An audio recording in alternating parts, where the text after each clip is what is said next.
In this video, we'll talk about how to use de Moivre's theorem. So this is a theorem that allows us to raise a complex number to a power.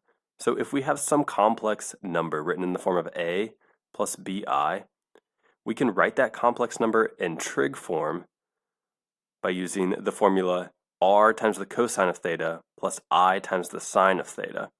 And if we want to write this complex number raised to some power, let's call it n, then we can use this formula, r to the power of n, times cosine of n times theta plus I times sine times n times theta. So let's work through a couple examples of how to use this theorem.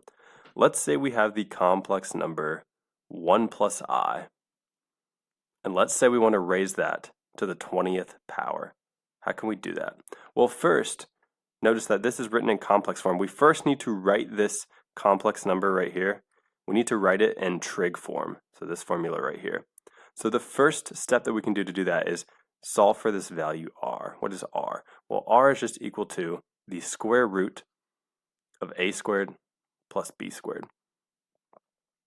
So in this example, a is 1, so we get 1 squared, and b is whatever coefficient is in front of the I. So there's not one here, so we could imagine that there's just a 1 here. So b will be equal to 1, so we'll say 1 squared. Okay, so 1 squared plus 1 squared, so we get the square root of 1 plus 1, which is the square root of 2. So r is equal to the square root of 2. So now we need to figure out, well, what is theta? Well, theta, to solve for that, we can use a cool trick where we write r, which is what we just found, the square root of 2, times the cosine of theta plus I times the sine of theta. And now what we can do is distribute this 2, the square root of 2, to each of these elements. So we'll get the square root of 2 times the cosine of theta. And we can set this first element equal to a. And then we distribute the second square root of 2. So square root of 2 times the sine of theta. And for right now, we'll ignore this I when we distribute. And we'll set that equal to b. So remember, a is 1, so let's fill that in. Square root of 2 times cosine of theta is equal to 1. And then over here we have square root of 2 times sine of theta is equal to b. We said b was equal to 1. That's the coefficient in front of I. So now we just need to solve for cosine and sine. So to solve for cosine, we can divide both sides by the square root of 2. So we'll get cosine theta is equal to 1 over root 2.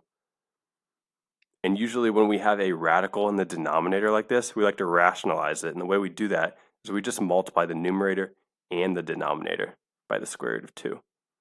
So we get the square root of 2 over square root of 2 times square root of 2, that's just 2. And then over here we want to solve for the sine of theta. We can do the same thing. We can divide this left side and right side by the square root of 2. So we get sine of theta is equal to 1 over root 2. And once again, we can rationalize the denominator. So we can multiply the numerator and denominator by root 2, and we get square root of 2 over 2. So here's what we can do. We can take this value that we just solved for and this value and form a coordinate pair.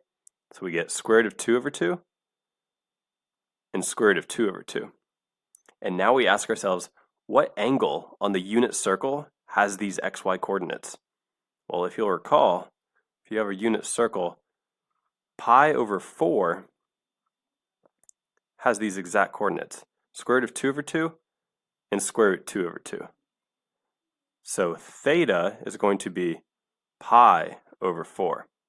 So we can write this 1 plus I, this complex number, in trig form by writing it like this. We said r was the square root of 2, so square root of 2 times cosine of theta. Theta we just found to be pi over 4. So cosine of pi over 4 plus I times the sine of theta. So that's also pi over 4. Okay, so now our complex number is written in trig form. And de Moivre's theorem says if we want to take this complex number and raise it to a power, we can use this formula right here to do so. So we have 1 plus I to the 20th power.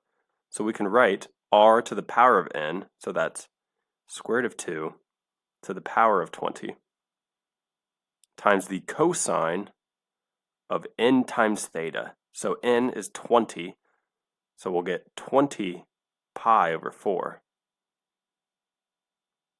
And then we have plus I times the sine of n times theta. Remember, n is 20, so again we get 20 pi over 4.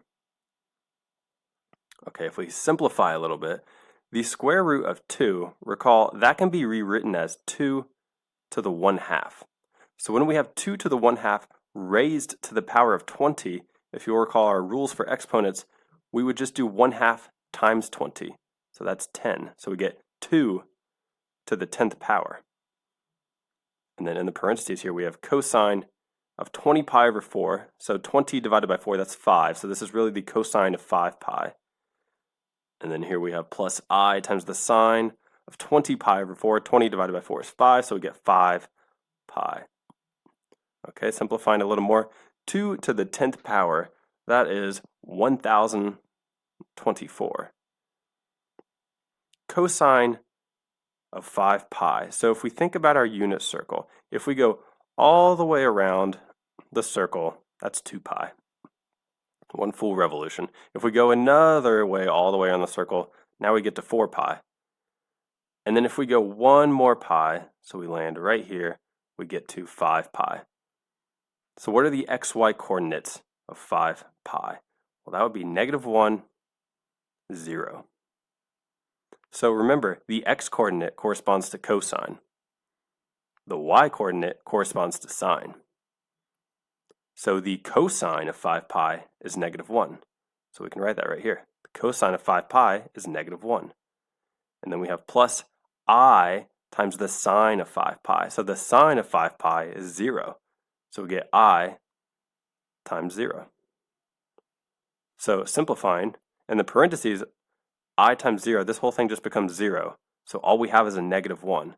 So -1 times 1024, that would just be -1024. And that is our final answer. So that is what 1 plus I to the 20th power is. All right, let's try one more example. Let's say we have 2 times the square root of 3 plus 2I raised to the power of 5. How can we write this complex number raised to the power of 5? Well, first we need to write this complex number in trig form. So this form right here. So to do that, we first need to find r. So remember, r is the square root of a squared plus b squared. So a is 2 root 3. So we'll get 2 times the square root of 3 squared plus b squared. So b is 2. So we get 2 squared. So when we do 2 times the square root of 3 squared, we can just take the square of each of these individual elements. So 2 squared is 4, and the square root of 3 squared is 3. So we'll get 4 times 3. And then over here we have plus 2 squared. 2 squared is 4.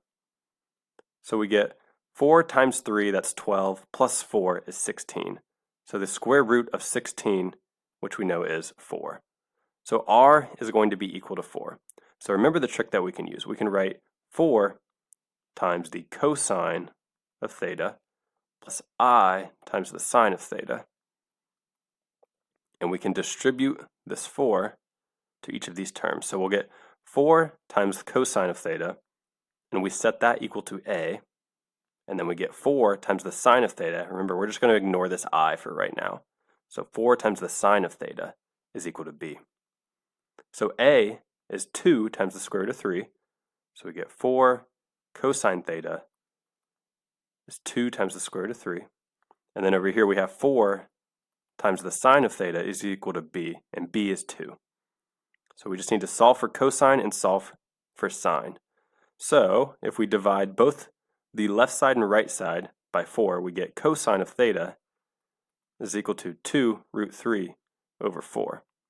And we can simplify that by dividing the numerator and denominator by 2 to get root 3 over 2.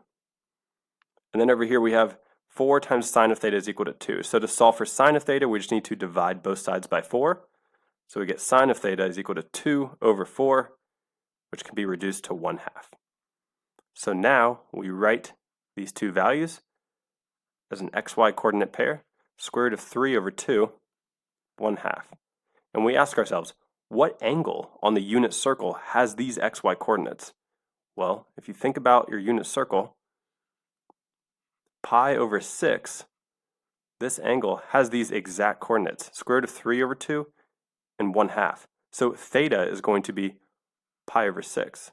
So we can write our complex number in trig form because we figured out what r is and we figured out what theta was. So let's do that. So r is 4. Cosine of theta, we just said theta is pi over 6, plus I times the sine of theta, sine of pi over 6. Okay, so all we've done so far is written this complex number in trig form. And now we want to say, how can we raise this complex number in trig form to the power of 5? Well, we can use this formula right here.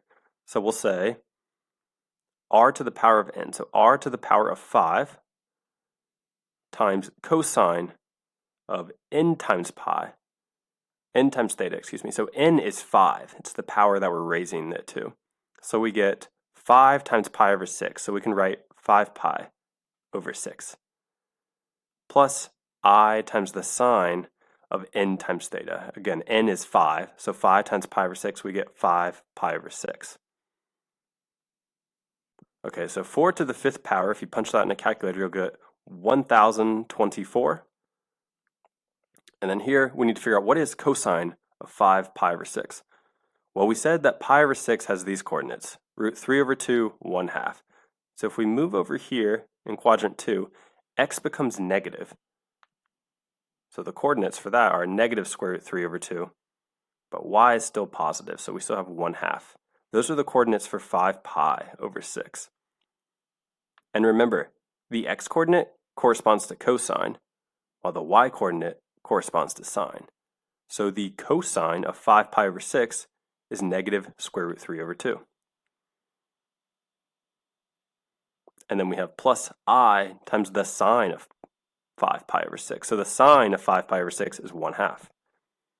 So let's say 1/2. Now what we can do is we can pull out a 1/2 from each of these terms in the parentheses and just throw it out front here. So we can say 1024 times 1/2, and then we would be left with negative root 3 plus I. So 1024 times 1/2, that is 512. And then in the parentheses we have negative root 3 plus I. And that is our final answer.